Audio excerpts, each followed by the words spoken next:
Софија задоволна од Скопје. Бугарскиот европратеник Андреј Ковачев ја поздравува изјавата на македонскиот претседател Стиво Пендаровски дека Гоце Делчев се декларирал како бугарин. За прв пат од 1944 година ја слушаме од Скопје вестината за Гоце Делчев. Да, тој се прогласи етнички бугарин, без толкувања. Вистина е исто така дека тој се борел за автономна Македонија во рамките на Отоманската империја. Пораката од Пендаровски ја поздравува и Ангел Џамбаски, кој е европратеник и заменик претседател на бугарската ВМРО.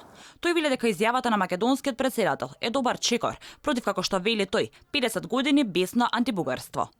За прв пат президент на... Ова е голем чекор напред, по години на фалсификати, по години на фалсификувана кражба на бугарската историја, на безобразни злоупотреби. Актуелниот претседател на братска Македонија вели дека е историски факт дека Гоце Делчев е бугарин.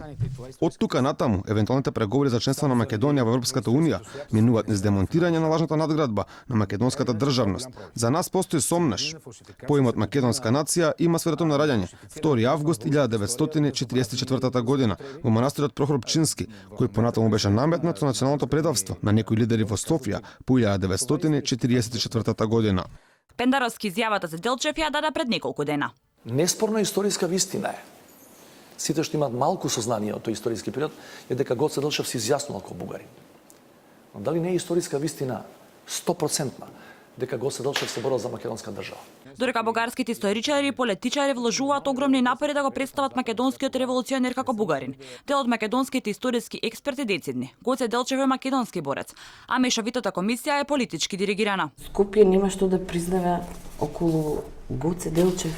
Гоце Делчев, прво да се спуштиме во времето во кое што живеел, бил османлиски поданик. Таа османлиска власт нема му дозволувала да се определи и кон образовно-културната власт, тоа е екзархијата.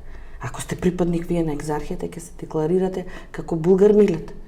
Ако сте дел, да, овде кај пишува дека е револуционерен, македонски револуционер. Историчарот Стефан Влахов Мицов пак вели дека желбата на Делчев била неговите коски да бидат погребани во слободна Македонија. Гоце Делчев, тоа му е како тестамент, неговите коски да бидат пренесени и да биде погребен во столицата на слободна Македонија. Во јавноста се наметнува прашањето зошто доколку Делчев бил бугарин, би сакал да биде закопан во Македонија.